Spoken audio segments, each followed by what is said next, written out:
Hey folks, welcome back to the Portable Gamer, welcome back to American Truck Simulator, and welcome back to Yuma, Arizona. So, a couple of things. We swapped out our Volvo for the Viper 389. This has patched up to 1.36. It's been patched up for a while, I just haven't brought it in. And this is our reefer box. So a couple of things about this rig before we hop in. First thing is no skin. I'm going to talk about that momentarily. Second thing is we've got a carrier cooler on here, a carrier refrigerator unit on our reefer. I looked and looked and looked, and I finally found a mod that swaps out various parts on the trailers for real brand names. And as far as I know, that's the only way to get this refrigerator unit to actually have a real brand on it and not the SCS made up brands. So if you know of another way, let me know, because that's the only way I could find to do it, and I'm pretty sure that's the only way it can be done. If there's any other way, do let me know. Right, so we're going to pick up some flour, refrigerated flour. We're going to pick up some flour, and we're taking it to Los Angeles. So, here we go. And I've missed this truck. I really have. We need this because we don't have sat-nav or a gear indicator.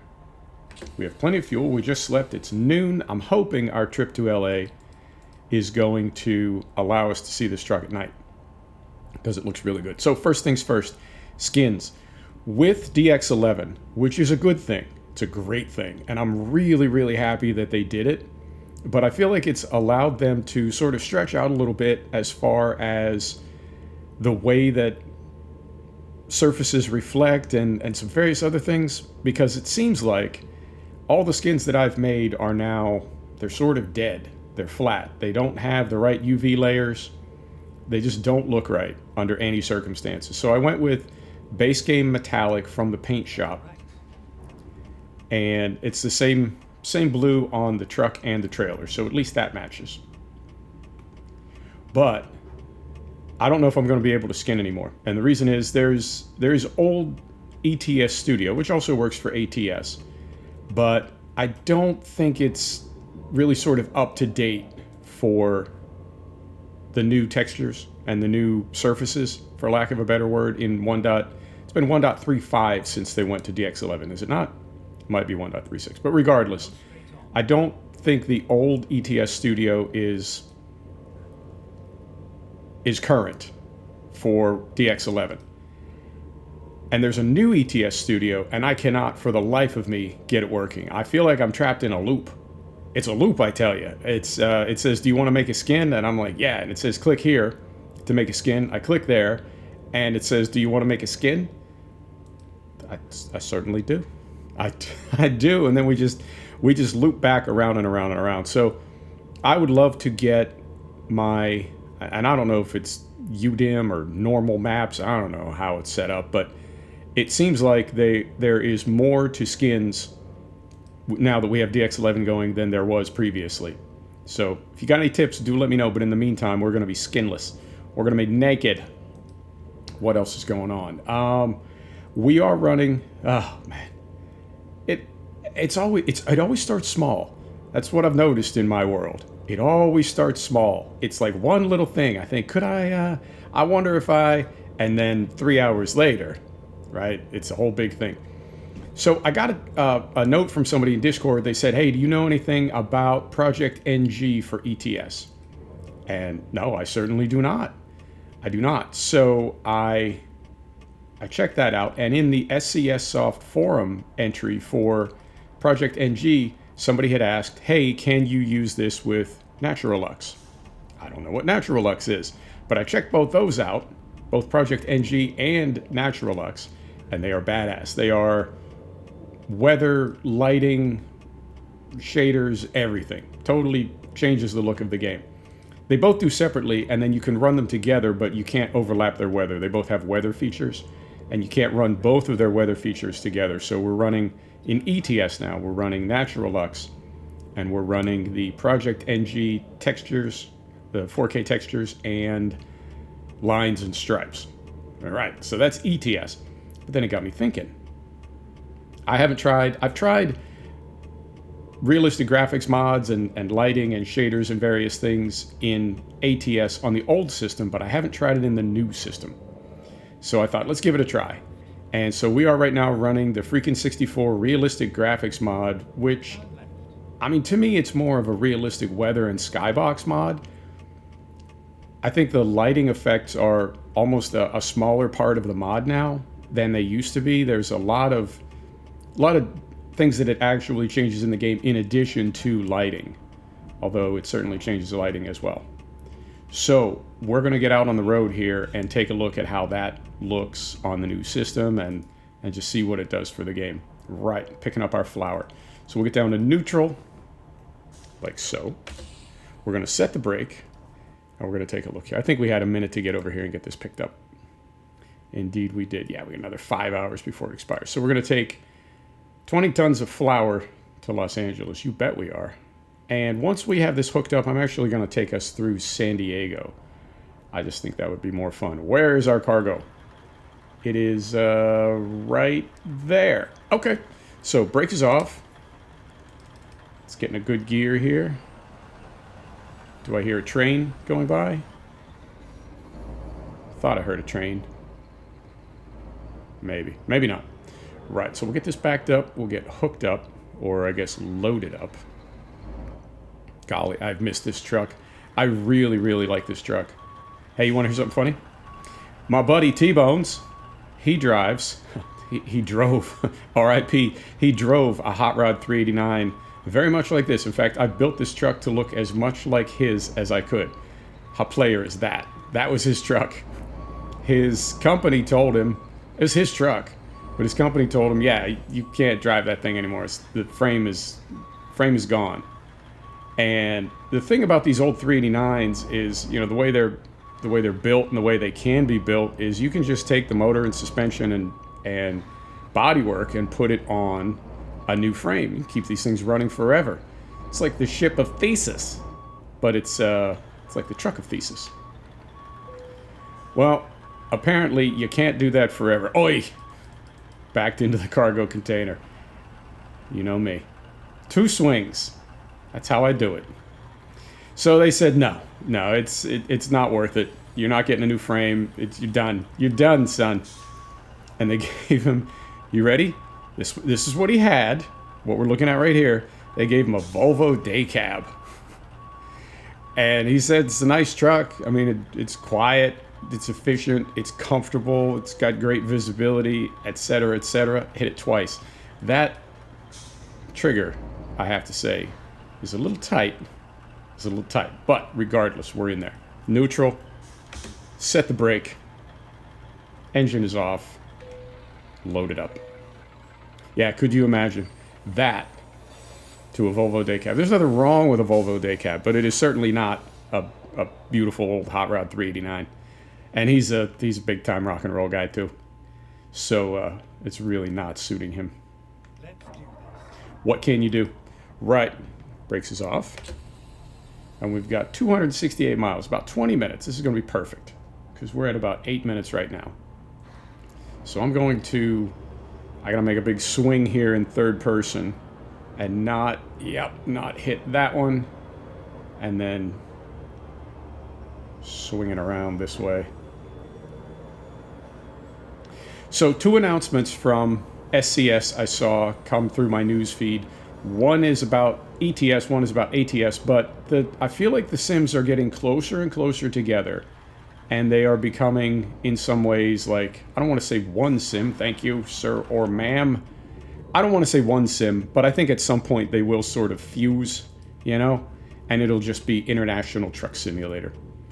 But 1.37 is apparently going to be all about sound. They're bringing in F mods, and that is, I guess, going to change the sound of the game. You know, I don't mind it. I use the sound fixes mod on both ETS and ATS. It doesn't do a lot. It's subtle. I can't stand that sequence that it makes you go through when you get gas, like put the seatbelt on and jingle your keys and the whole deal. I could really do without that. But what I do like about it is the traffic sounds, and that it gives every vehicle its own unique sound. It gives every truck its own unique engine sound. And it's got, when you set it up, I know it used to have, it may still have this, but it had an up window and a down window version. and you can sort of determine how loud your highway and road sounds are. So I do use SoundFix's pack, and if what SCS Soft does approaches that, and really it should, because that's a hugely popular mod and a lot of people run it all the time. But if they make it something like that, I am interested. And we're not running pro mods on ETS at the moment, and honestly I don't know if I ever will again. I love pro mods, but it's a huge pain in the ass, because every time the game patches up, you're in that weird state where it's like, I can try to start this save game without pro mods in a new patch. I can, and then once the new pro mods catches up with the patch, I can try to load this save game, and your garages get all wonky and you end up with all kinds of clutter and errors. Even though the game is starting and running, your log file is just like chock full of errors. You know what I'm talking about. I love pro mods, but you do have those problems. So I think with the map being as big as it is now with DLC, I think we may be sort of in a post-pro mods paradigm.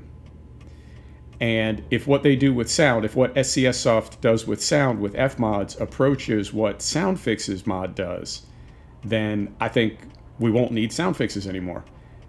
You would think that they would do that. You would think that they would, but we'll see. We'll see how that goes. And then 1.38 is supposed to be about textures and assets, I want to say. And, the game has progressed so far. And this is sort of a problem with scale. And this is actually a problem that some of my clients have. When you're scaling a business, at a certain point, it's like we can't expand the current building that we're in anymore. We have to buy, rent, or build a new place to work. And it's got to be, triple the footprint, triple the square footage, and etc. And it's expensive, and it stings, man. Change management is a big part of business. You gotta help your employees get through the changes, because people freak out when things change. It's stressful, but you got to do it, because there are only so many ways you can expand a building before you're just being ridiculous. And I feel like this game is sort of the same way. I don't know what vision SCS had going on 10 years ago when they released ETS2, but I have to think that the success of the game, the continued success of the game, has perhaps pushed them to new goals, and that's a good thing. But remember, we're doing it all with essentially the same game, with an almost 10-year-old game. So things like assets and buildings, I don't know what can be done with those. Part of me thinks you could just replace them, right? Just put a new high-res 4K high-poly model in there, give it the same file name, right? And when the game patches, the next time it loads, it's going to see that file name and bring that new asset in. Even though it's bigger and better than the previous one, it'll just bring that new asset in and we're good to go. You'd think. I might be wrong about that. It might not be that easy, or they would have already done it. And also keep in mind, SCS Soft, one of the things that I love about them is they really seem to be mindful of the fact that not all of their customers, not all of their players are on super powerful, super fast computers. A lot of people that play this game, it's a 10-year-old game, and I think sometimes there are people playing it on 10-year-old computers, and there's nothing wrong with that. That's awesome. It's a great game, and if it makes people happy and they love playing it, good on them. SCS Soft seems to respect that, and the idea that they would make a game that, all of a sudden now the minimum spec is a Gen 9 processor and 32 gig of RAM and et cetera, that's going to piss a lot of people off. You can roll back, you can stay in the old patch if you want, but that doesn't seem like something SCS Soft would do. I don't know that. I don't know the company. Maybe they do that all day long, but it doesn't seem like something they would do. So let's see what happens with textures and assets. It'll be good. I mean, the past 4 patches have just been amazing, each of them. And I also saw a note in there, and this applies to both ETS and ATS, that the developers essentially said, we're going to focus on quality over speed. So even though we're making this announcement now, and even though we announced Iberia and Idaho fairly quickly after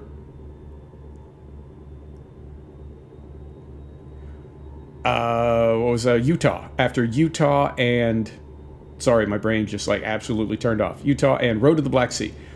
We made the announcement for the 2 new DLC fairly quickly after the 2 previous DLC, but that doesn't mean that the 2 next DLC are like right around the corner. They're actually going to be a minute. And I really appreciate that. I wonder if that's not SCS Soft taking a page from the book of Bethesda and Ubisoft and all the other companies that have absolutely had their ass handed to them in 2019 for doing stupid things with beloved franchises and really pissing people off. So, and I was going to go through San Diego, but let's just go up this way. Let's go through the country. It'll be beautiful. What? Oh, now I got to find a good gear. Moment. Got to try to find a good gear. There's one. Oh, I love this truck. I love the sound of it. Visibility is, as you can see, as you cannot see, visibility is terrible, but I do love this truck. And people are skinning it, so it can be skinhead. I just have to figure out how, and thus far, I have not. I'm absolutely drawn a blank.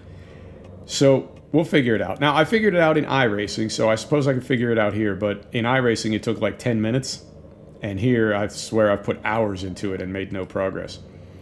I will say, though, that it seems like skinning in iRacing is sort of supported by and encouraged by the developers, and skinning in ETS and ATS is kind of radio silence, which is peculiar to me because so much of SCS Soft is about modding and working with the community, and you know what I mean? But on that skin thing, like, I can't find anything from SCS about skinning. I really can't. If you can find something, shoot me a link on Discord, because I would love to know the secret, the quick and efficient way to make a skin for this truck. Right, so that is those 2 announcements. What else is going on? Nothing, man. All my favorite YouTubers are, if they're not fully on vacation, they're at least on hiatus.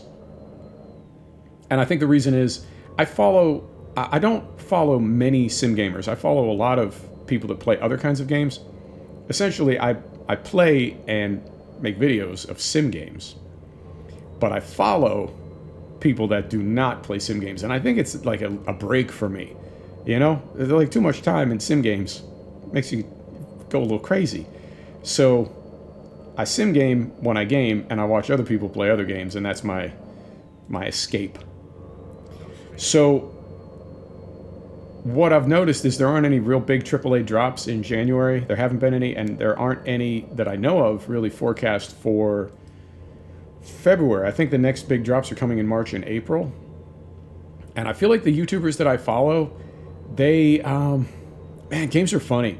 They really, really are. Because like the games that we play, sim games, I always think of them as sort of open-ended, right? They're endless. There is no end to Truck Sim. Or if there is an end to it, you get to it like the first time that you play it. What's the end of this game? Well, when you deliver a cargo. Well, I did that like 20 minutes after I started playing the game. So I'm done? Yeah, that's all there is. You're going to deliver bigger cargoes. You're going to go to different places on the map. You're going to fix your truck up, buy better parts and more powerful stuff. But yeah, you already did it. That's the end of the game right there. That's the boss monster. And yet we continue playing them because they're awesome. We love them. And when I think about a story-driven game or a narrative-driven game, I think you do get to an end. There's definitely an end to those types of games. And then what do?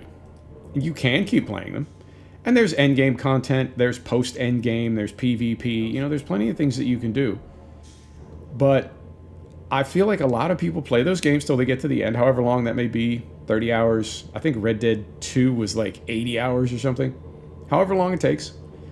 And then you're sort of done, you know? And depending on how many hours per day you can game, that might have taken you a month or 2 months or, you know, who knows? But by the time you're done, there's another game that you want to play, and then you get that one going, and so on and so on. And I feel like that's it's just such a different paradigm than sim gaming. We're playing. Well, this title is 8 years old.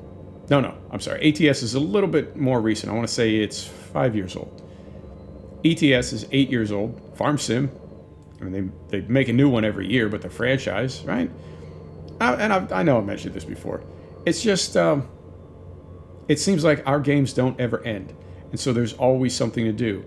And I take that back. There are some people that just play a story-driven game. They just continue playing it. They love it. It works for them, and they just keep playing it. They keep playing the story missions. They stay in PvP, whatever. But I think for the most part, there are some games that are kind of turn and burn, and it reminds me, like when I was a kid, we would rent a game, right? Back when you rented games, you'd rent a game, and the goal was you'd rent it Friday afternoon, and the goal was to beat it by Saturday afternoon so you didn't have to pay the extra day's rental. So we would stay up like half the night Friday trying to beat a game in one night. Obviously, games were a lot more simple and a lot quicker, I guess is a good way to say it. But it's sort of the same principle. It's just instead of 8 hours to beat a game, now it's 80 hours. So it's, you play it, it's done, and you move on to the next one. And that's a perfectly workable paradigm. I'm not saying that's like a bad thing or anything. That's perfectly workable. It's just, it's all up to you. It's so subjective. That's the great thing about gaming. And actually, I was thinking about graphics mods because I've kind of shied away from graphics mods and realistic graphics and even reshade to some extent. I've sort of stayed away from that. And the reason is, I don't know necessarily what another person's idea of accurate is, right? Like, I don't know. When people say, I've got the ideal reshade settings for ATS, as an example. All right. By what standard? Is it just what you like? Is it your monitor? That sort of thing. I worked in graphic design for a long time. And your proper art department, your big art department, has calibrated monitors. And that means that every monitor in the art department looks exactly the same. And they have to, because when I make something on my monitor, right, I do a job, I do a project, and I submit it to my art director for approval before we take it to the client. What they see on their screen has to look like what I saw on my screen, like exactly like what I saw.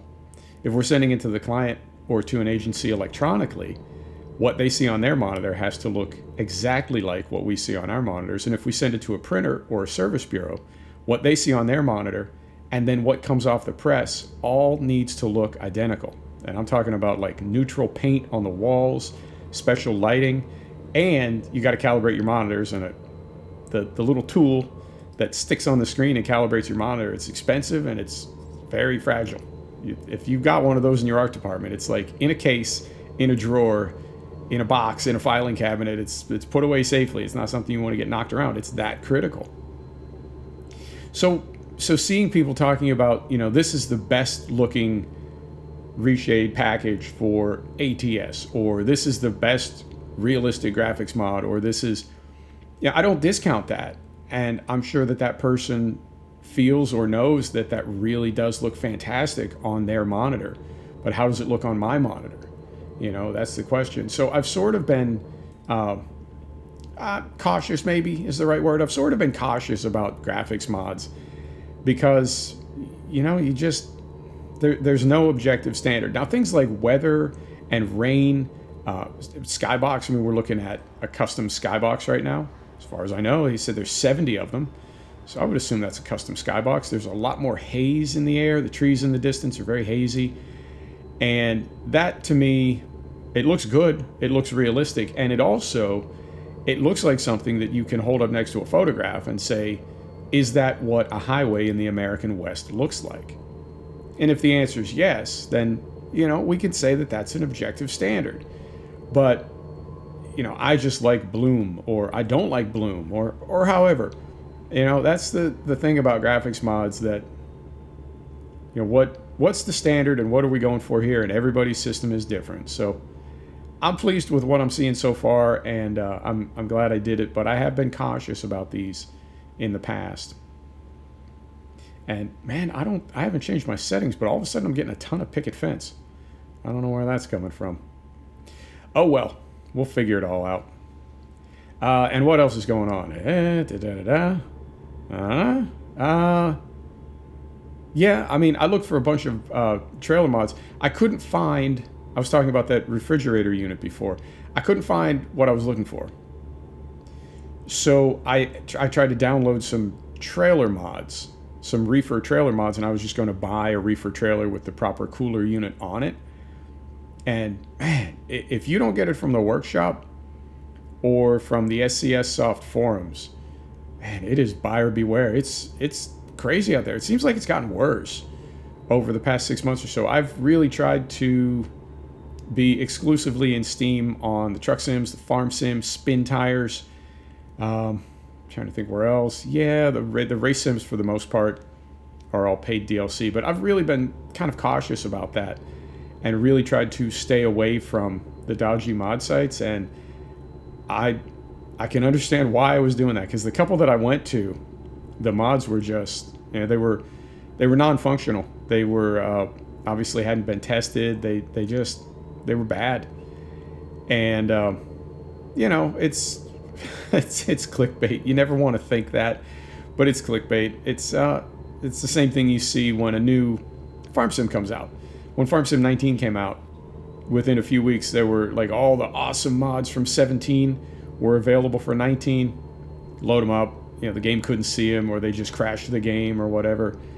And it got so bad that I got a mod manager, and it's cool. I don't know exactly how it works, but I know you fire it up and you can point it at your mod folders for both 17 and 19, but it'll go through 19 and highlight like all the 17 mods.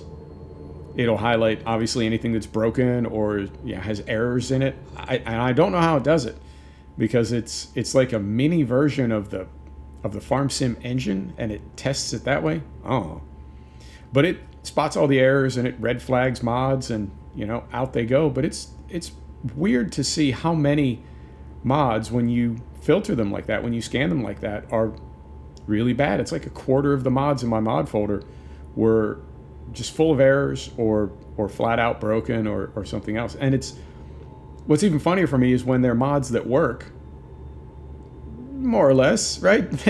The game sees them, they fire up, and you can use them in game, but you bring up that developer console and it's just like throwing errors left and right. I don't know. Everybody's hustling. Everybody's trying to make a living. People doing their best. It's just a shame that some people try to make a living, try to put a little money in their pocket with clickbait shenanigans and that sort of thing. But what are you going to do? Hey, buyer beware is the thing to remember. And if you have questions, if you have concerns, just stick with the workshop and the SCS Soft forums. There are some people that their items are not in the workshop, but if you find them on the SCS Soft forums and they've got 275 pages of comments going back 3 years, you can probably trust that mod no matter where you download it from, as long as it's the link that the developer provides. Whoa dear. All right, we're going back over here. As long as it's the link that the developer provides. Oh no. I guess we should have gone through San Diego, right? Hindsight. So yeah, there's some people that don't want to be in the workshop for whatever reason. It's their business, not mine. But I'm thinking now, because it's going to send us right down the highway, and it's going to turn us around and send us right back up here. But when we go around this bend, I'm going to try to look across the freeway and see where the block is. If it's on the ramp, yeah, that looks like it right up there. That pipe truck, log truck, yeah, that looks like it right there. Okay, so we are just going to go down, flip around, and head back the other way.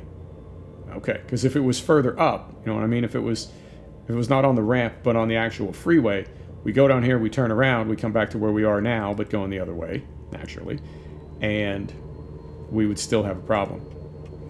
Problems. Right, so, alright. It's a bit aggressive. We'll get off here. Yep, we'll get off here. We'll turn around. Okay. It's all making sense, sort of, more or less. And wow, we're already at 30 minutes. We're at 30 minutes, and we still have another 5 or 10 minutes to go. Oh, well. Long video. What are you going to do? And let me see. Is that my list? Is that everything? I don't actually have a list. I just try to remember all this stuff. Is there anything else? Surely there must be something else. There must be something else. Can't think of anything. Did I? Oh. I know I put... Oh, hang on. All right, he's over there. Let me get in a good gear here. I put my proper headlights on. Those are... The headlights that I use are by Alex D. And... Sir? Sir? Does he have a turn signal? Yeah, okay, he's got a turn signal. He's going down there.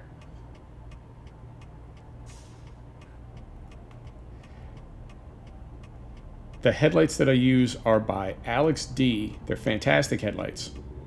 They're the 5500K Xenon high intensity, whatever. They look great, but they get patched out every time the game patches up. And I think it's just a manifest. But props to him for doing it that way, because I believe there's a way you can just make a mod and it never needs updated. Like a skin. You know, a skin doesn't have a version number. A skin is just good, right? Doesn't matter what version of the game you're running, the skin will load. And then there's other mods that if the manifest version number doesn't match up, the mod won't load. So for those light mods, I feel like he would probably be okay just, you know, making it a generic mod that lasts forever. But the fact that he would put a version number in there so that the mod stops working when the game patches up, I actually do appreciate that. It is, I mean, it always works. It always works. But that he would make the choice to sort of make it not work, does that make sense? Just in case something changed in the lighting in the game, in the render, you know, whatever. I appreciate little details like that, even though it is a pain in the ass. It's the right way to do it. And that's, you know, like I was saying earlier about SCS saying, hey, we're going to do this right instead of doing it fast, so it'll be done when it's done. Of course we want it sooner rather than later, but mostly we want it done right. And with the way 2019 went, good on SCS. That's what you can do when you're independently owned. That's what you can do when you're a private company. You can do whatever you want. You don't have your shareholders telling you what to do. People that know nothing about games or gaming telling you how to, you know, that's no good. No good. And yeah, I think that I've got other stuff in ETS. You'll see that on Monday. I'm not teasing you or anything. I wouldn't do that. But I got some other stuff going as well and some other fun stuff. Man, I had to sort out doubles, B doubles, double Bs, HCTs. It's tricky figuring out like what can go where. Well, it's not that tricky. You just need to know, and I didn't have the code. I wasn't entirely sure like MOT, DOT, you know, what can go where. But I found on Reddit, of course, I found a breakdown and made it all make sense.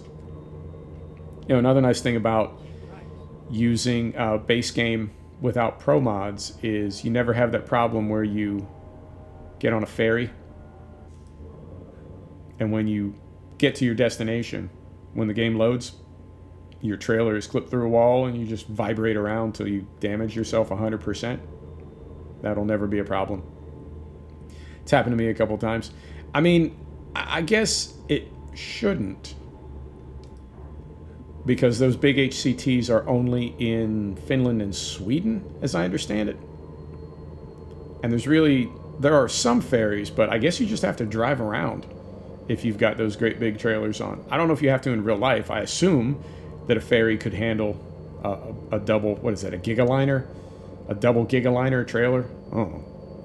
But I assume that you could do that. Oh no. Okay, no, we're good. This is just just something by the side of the road. I thought this was another detour. I can't handle 2 detours in the same trip. The game wouldn't do that to us, would it? No. That would be uncool. Man, what is this back here in the woods? I bet that is supposed to be... maybe. Looks like it's supposed to be the Getty. Getty Museum is up on a hill, leaving LA going north. It's a fantastic place. If you've never been there, I definitely recommend it. Take your time, though. Spend a full day. All right. This is us. Oh, no. I can see already it's Walgreens. Walgreens is like the hardest spot to pull into. All right. Well, we'll see what awaits us at the top of the hill here. Time, 36 minutes.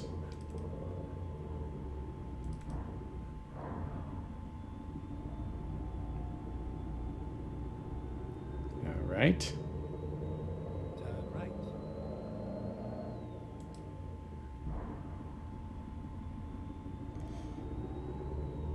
Right. Concentrating. I was trying to keep the revs up enough to keep us moving, but not, you know what I mean? Go out the top, redline the thing, banging off the rev limiter. All right, so we go around this bend. Oy, this is going to be not good. Not good. We go around here. Get ready to turn right. And then we go in here.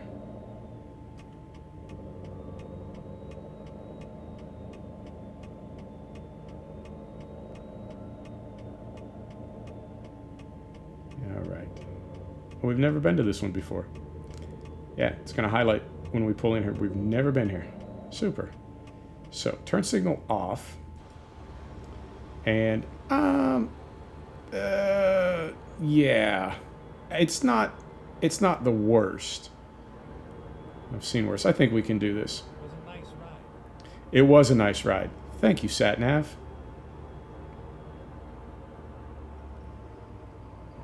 So if we come over here... Ooh. We come over here, and I think... Yeah, I think I'm going to have to back up twice. Twice times. Yep. Because we need to go in... Don't want to hit that concrete brick post. So we need to go in here. Oh, this game. And this may not even be enough. Oh, no. I haven't made a mess, have I? Potentially. But I think, yeah, I think I can do this. So if that goes there...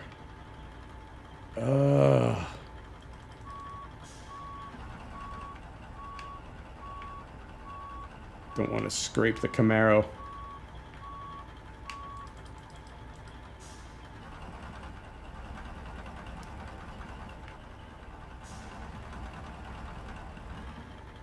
There we are.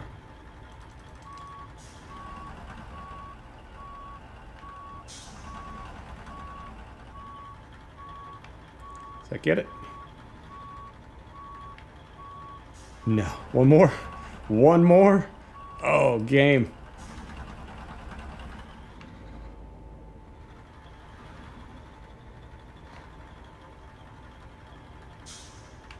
All right. This time, but for real.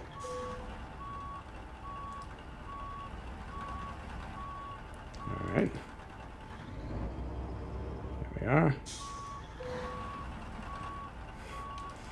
Let's get some air pressure. All right. Oh my goodness. Where is our air pressure?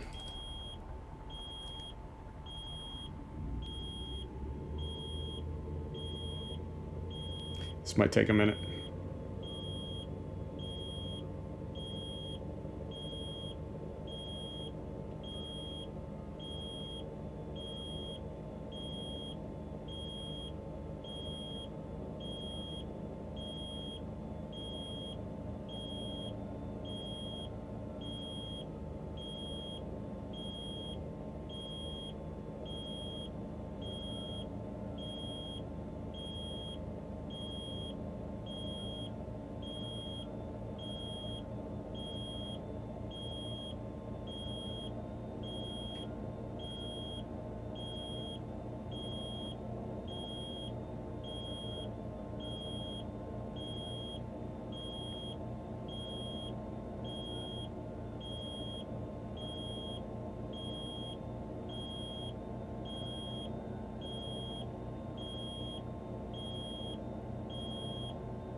So we want to be... Yeah, just need to get this thing around the post. There we go. And then push it back away from the curb. Yep.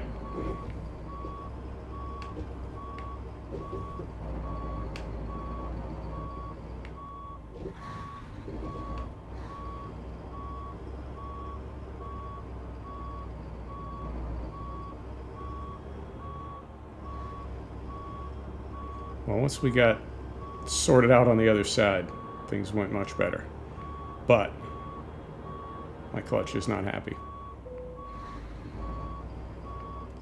All right.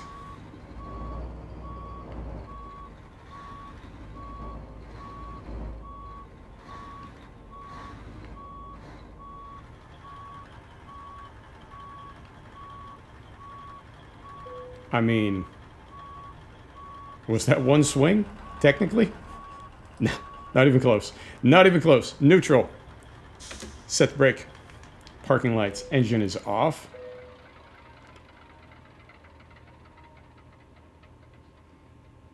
How'd we do? We are on time. No damage. No tickets. Super. There you have it. Folks, thanks for stopping back to check out The Portable Gamer. Thanks for joining us for another episode of American Truck Simulator. We'll see you next time. Take care now.